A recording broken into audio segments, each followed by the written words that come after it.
bersyukur pada Tuhan kita sudah memasuki buku jilid 2 dari rangkaian 16 buku yang tersedia.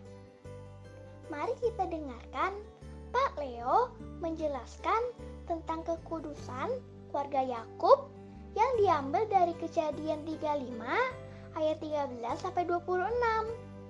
Mari kita nikmati kebenaran firman Tuhan.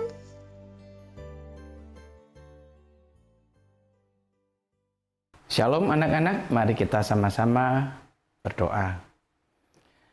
Bapa dalam sorga, kami berterima kasih karena kebaikan Tuhan atas hidup kami itu sungguh nyata dan tidak pernah berhenti mengalir dalam hidup kami. Tuhan, sebentar kami akan bersama-sama belajar firman-Mu melalui renungan hari ini. Tolonglah setiap kami supaya baik yang menyampaikan, yang mau mendengar, kami sama-sama boleh diberkati oleh Tuhan. Membuka hati kami untuk firman itu bekerja dalam diri kami, membawa kami untuk semakin hari menyerupai Kristus. Terima kasih Tuhan. Dalam nama Tuhan Yesus kami berdoa. Amin.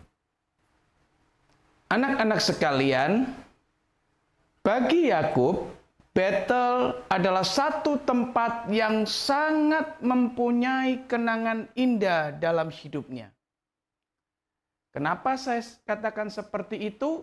Karena waktu Yakub pertama kali meninggalkan Kanaan dan menuju ke Haran, tetapi sebelum sampai di Haran, Yakub sempat bermalam di Betel dan di situ Allah menemui Yakub melalui mimpi.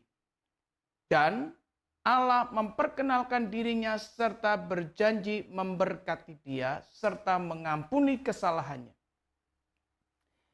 Yang kedua, sebaliknya, waktu Yakub pulang dari Haran hendak menuju ke Mamre yang ada di Kanaan, Yakub sempat berhenti juga di Betel dan Allah menemui dia tetapi tidak dalam mimpi. Artinya bahwa Allah bertemu secara langsung dengan Yakub. Dan di situ Allah kembali memperbaharui janjinya atau kembali Allah memberkati Yakub dengan mengatakan bahwa Yakub diberkati untuk beranak cucu dan keturunannya akan juga menjadi raja-raja. Yang kedua, Allah juga memberkati bahwa tanah yang pernah dijanjikan kepada Abraham dan Ishak juga akan diberikan pada Yakub dan anak cucunya. Nah, itu sebabnya Yakub sangat terkesan dengan Betel. Setelah Allah memberkati, maka Alkitab mencatat Allah naik meninggalkan Yakub. Kata meninggalkan di sini tidak bisa dimengerti bahwa Allah tidak lagi bersahabat dengan Yakub. Tidak boleh dimengerti bahwa Allah tidak lagi menyertai Yakub. Tetapi saat itu justru Allah sedang mengajar Yakub, mendidik Yakub untuk hidupnya bergantung harap sepenuhnya kepada Tuhan. Apa buktinya bahwa Yakub percaya akan hal itu? Bahwa Allah tidak meninggalkan begitu saja atau mentelantarkan Yakub. Yakub memberikan respon yang sungguh baik. Apakah respon Yakub? Yakub mendirikan satu tugu batu kembali. Karena pada waktu yang lalu Yakub pernah memang mendirikan batu itu, tapi batu itu mungkin sudah tidak ada lagi. Dan Yakub mendirikan satu batu yang baru, satu tugu batu yang baru. Dan di situ Yakub memberikan korban curahan. Biasanya yang dicurahkan itu adalah air anggur. Dan juga dituangi minyak oleh Yakub. Itu menunjukkan Yakub mempunyai pengertian bahwa Allah itu tidak meninggalkan dia begitu saja. Karena Allah yang berjanji itu adalah Allah yang kudus. Maka Yakub juga mempersembahkan sebagai lambang yaitu anggur dan minyak, itu melambangkan satu hal yang kudus dan hal yang sungguh boleh menghidupkan. Anak-anak sekalian, kita melihat bahwa saat ini Yakub sedang dididik oleh Tuhan untuk belajar menapaki hari demi hari. Apa yang akan dihadapi di depan, Yakub sekalipun tidak melihat kehadiran Tuhan secara kasat mata, tetapi Yakub saat ini boleh percaya bahwa Allah yang pernah menjumpai dia, memberkati dia, Allah itu terus beserta dengan dia. Anak-anak sekalian, setelah Yakub berada di Betel dan sekarang saatnya dia harus berjalan meninggalkan Betel dan akan menuju ke Mamre yang ada di Kanaan, di mana Ishak ayahnya tinggal. Maka di tengah perjalanan, sekitar ada di daerah Efrata, maka Rahel istrinya melahirkan anak. Tetapi ketika Rahel akan melahirkan anak ini, Rahel mengalami penderitaan, kesulitan untuk melahirkan.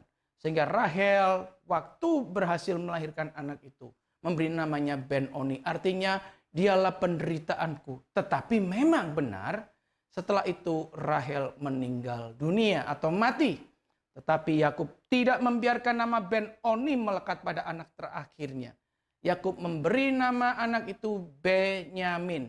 Artinya di tangan kananku, atau satu-satunya menjadi petunjuk. Anak ini lahir di wilayah selatan.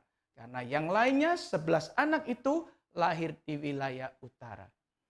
Nah, ini adalah satu kesedihan pertama yang dialami Yakub, yaitu Rahel istri yang dicintainya meninggal dunia. Tetapi Yakub tetap kuat karena Yakub sudah percaya kepada Allah yang telah memberkatinya. Maka perjalanan berikutnya sepanjang jalan, ada peristiwa lagi yang sangat bukan saja menyedihkan, tetapi sangat membuat malu keluarga daripada Yakub, yaitu anaknya yang tertua, yang bernama Ruben, tidur dengan gundik daripada Yakub yang bernama Bilha. Ini satu hal yang sangat memalukan buat Yakub. Tetapi Yakub di Alkitab tercatat tidak mempersalahkan Tuhan. Tapi Yakub tetap belajar hidup taat kepada Tuhan dengan seluruh peristiwa hidup yang dia sedang alami. Setelah peristiwa ini terjadi, maka Yakub melanjutkan perjalanannya ke Mamre.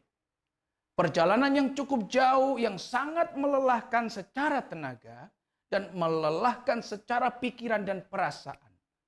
Saat itu Tuhan berikan kesempatan untuk diganti dengan satu sukacita. Kenapa? Karena Yakub diberikan kesempatan oleh Tuhan untuk bisa bertemu dengan ayahnya Ishak.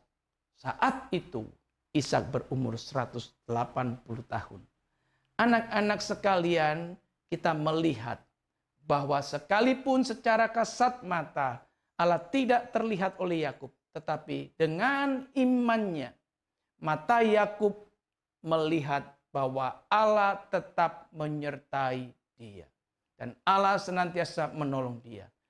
Anak-anak sekalian, ketika Yakub boleh bertemu dengan Ishak ayahnya, tentunya seluruh capek yang menumpuk di badannya itu bukan hilang begitu saja.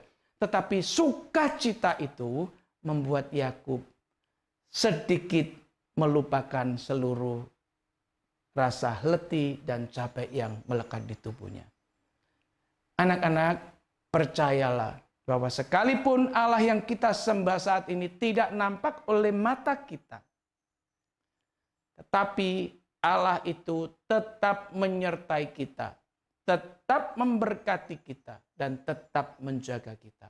Percayalah, ketika kita ada di dalam kesusahan, Allah menyertai kita dan Allah siap menolong kita, siap menghibur kita. Serahkan diri dan bersandar kepada Tuhan, maka Tuhan akan membuatmu bersukacita. Amin. Mari kita tundukkan kepala dan kita berdoa. Bapa dalam sorga, kami berterima kasih, sekalipun kami tidak pernah bisa melihat Allah yang kami sembah, kami percaya Tuhan yang berjanji menyertai kami, Tuhan benar-benar ada dan menyertai kami. Bahkan pertolongan Tuhan itu senantiasa ada dalam hidup kami. Tolonglah kami Tuhan, untuk terus kami boleh berjanji setia kepadamu seperti Yakub berjanji setia kepadamu. Ajar kami Tuhan untuk selalu hidup kudus di hadapan Tuhan. Seperti Yakub pernah melakukan korban pencurahan dan korban menuangkan minyak di Betel. Supaya hidup kami menjadi hidup yang kudus dan berkenan di hadapan Tuhan. Dalam nama Tuhan Yesus kami berdoa. Amin.